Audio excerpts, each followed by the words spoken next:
현재 러시아가 예상치 못한 저항에 직면하여 우크라이나 도시를 점령하는 것에 어려움을 겪고 있는 가운데 공격 수위가 더욱더 거세지고 있습니다. 개전과 동시에 군사시설 타격에만 집중했지만 현재는 민간인 주거지를 상대로도 무차별 포격에 나서고 있는 것입니다.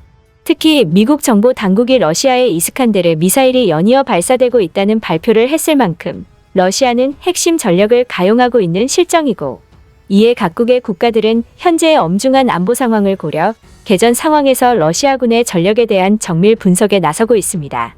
그런데 일본의 군사학계에서 한국의 현무미사일은 당초 예상했던 것보다 훨씬 더 무시무시한 무기라는 주장이 나와 주목을 받고 있습니다.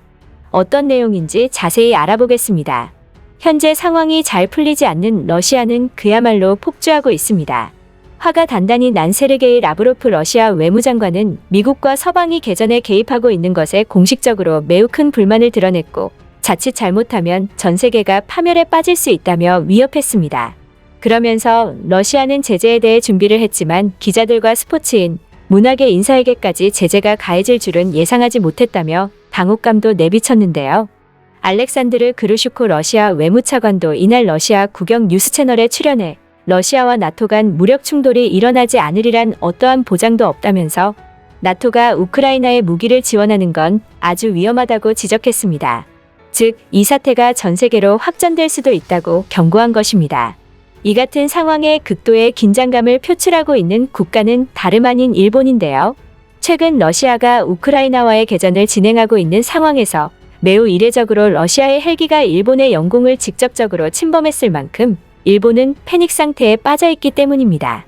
일본 교도통신은 외무성의 발언을 인용하여 우크라이나에 대한 공격을 지속하고 있는 러시아가 아시아에도 도발할 가능성이 있다고 진단했고, 러시아와 우크라이나의 개전 현황을 면밀히 지켜봐야 할 것이라고 주장했습니다. 이렇듯 일본이 러시아를 면밀히 분석하고 있는 상황에서 일본 군사학계는 러시아의 이스칸데르 미사일에 대한 뜻밖의 사실을 하나 발견했는데요. 바로 명중률이었습니다. 러시아가 우크라이나에 날린 미사일은 이스칸데르M으로 순항미사일이었는데요. 일반적으로 순항미사일은 이동표적에 대한 공격이 탄도미사일에 비해 대단히 수월하다는 장점이 있습니다. 그래서 순항미사일을 사용하는 측에게 공격 목표 및 방식을 선정하는 데 있어 유연성을 주고, 대부분의 순항미사일은 마하 1.0 미만의 아음속 영역에서 비행하지만 그 대신 명중률이 높아서 사전 지형지물 파악 및 미사일 탐색기의 성능에 따라 고층 건물에서 특정 창문을 노릴 정도로 정밀한 공격이 가능하죠. 하지만 일본 군사학계가 공개한 이스칸데르의 탄착군 사진에는 러시아 미사일의 명중률이 형편없다는 것이 여실히 드러났고, 이들의 이목은 한국의 현무미사일에 집중될 수밖에 없었습니다.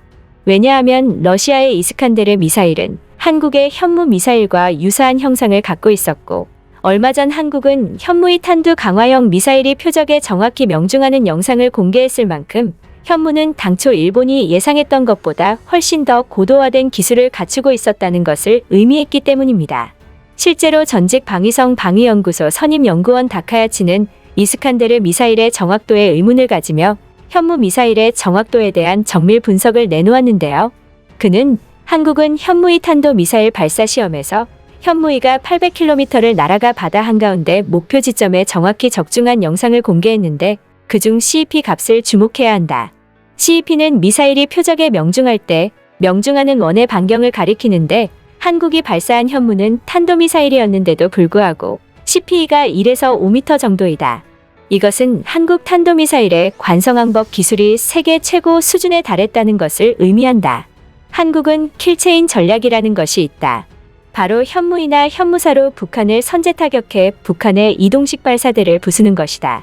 이 미사일들은 500에서 수티의 탄두를 탑재하는데, 이 탄두는 수상공에서 터져 반경수 지역을 초토화할 수 있다. 그런데 가장 주목해야 할 점은 아직도 한국 국방부는 점점 더 업그레이드되는 현무 미사일의 파괴력을 꽁꽁 감추고 있다는 것이다라고 말하며, 이번 러시아 사태로 일본이 주변국의 군사력 수준을 감안하여 국방에 대한 심각한 경각심을 가져야 한다고 지적했습니다. 일본에서 이러한 주장이 제기되는 이유는 최근 한국 군 당국이 엄중한 안보 상황을 우려해 최강의 신무기들을 공개, 다시금 한국은 아무도 건들 수 없는 나라라는 것을 천명했기 때문이기도 한데요. 지난 28일 서욱 국방부 장관의 주재로 진행한 긴급 주요 지휘관 회의에서 서 장관은 강력한 국방력을 유지하는 것이 평화를 지킬 수 있는 유일한 길임을 재강조하며 우크라이나 사태가 우리의 안보에 시사하고 있는 의미를 되새겨야 한다고 말했고, 이후 국방부는 강력한 한국의 군사력을 과시했습니다. 국방부는 한국형 미사일 방어체계 구현을 위한 핵심 요격미사일 LSAM과 탄도탄조기 경보 레이더, 중거리 지대공 요격미사일인 천궁이 등 다층적 복합 방어체계를 구현해 어떠한 위협도 빈틈없이 막아낼 것이라고 설명했고, F-35A 스텔스 전투기를 비롯한 주요 공중전력의 비행 장면도 영상에 포함됐으며, F-35A는 스텔스 기능으로 적지에 은밀히 침투해 핵과 미사일 시설, 전쟁 지휘 시설 등 핵심 표적에 치명적인 타격을 가할 수 있다고 설명했죠. 또한 국방부는 초음속 순항미사일과 지대공 미사일의 전력화 사실도 처음으로 공표했으며, 군은 고위력 탄도미사일 개발, 초음속 순항미사일 전력화, 장거리 공대지 유도탄 등 우리 군의 전략적 타격 체계가 괄목할 만하게 증강됐다고 자평했습니다. 이렇듯 한국의 군사력은 더욱 강해지고 있고 이웃나라인 일본을 포함 세계 속에서 조명을 받고 있는데요. 해외 군사 포럼에 흥미로운 글이 올라왔습니다. 바로 미국 말고는 한국을 점령할 수 있는 국가는 없다는 글이었죠. 내용을 보면 한국을 점령할 수 있는 나라는 미국밖에 없다. 한국은 가까운 미래의 미사일 다층 방어망이 탑3 수준으로 올라가고 매우 촘촘하다. 최고 수준의 방공망은 거의 미군에 근접해 있으며 오히려 좁은 지역에 몰려 있어 미본토 방어보다 수월하다. 한국은 북한을 대비한다고 하기에는 방공망 퀄리티가 매우 뛰어나다. 사실상 북한보다 오히려 중국, 일본, 러시아가 더 맥을 못 출 가능성이 크다. 이번에 스팅어 같은 것에 러시아가 당하는 것을 보면 최신 한국 방공망이 압도할 가능성이 매우 높다. 한국이 북한을 제외한 주변국보다 부족한 것은 해군인데 한국 해군은 잠수함 전력 말고는 믿음이 안 가는 것은 사실이다.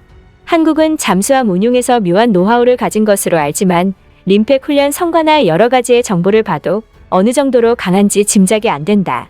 단순 보유대수도 판단하기 어렵다. 하지만 한국의 공군력은 세계 어디에서도 쉽게 뒤처지지 않고 제공권을 내준다고 하더라도 절대 방공망까진 다 깨부수지 못한다. 현무미사일로 중국뿐만 아니라 러시아 일부 지역을 타격할 수 있고 전쟁 내내 가용할 수 있는 국가적 능력이 충분하다. 미국을 제외하면 한국의 군사력을 무너지게 할 수는 없다. 이번 우크라이나 사태로 인해 다시금 얻게 된 교훈인 어떠한 상황에도 스스로 지켜낼 힘 갖춰야 한다. 국제 질서가 요동치고 강대국 간 갈등이 표출되면서 세계적으로 안보 환경이 급변하고 있는 상황에서 우리는 지금처럼 아무도 건들 수 없는 국가를 향해 나아가야 할 것입니다. 끝까지 시청해 주셔서 감사합니다.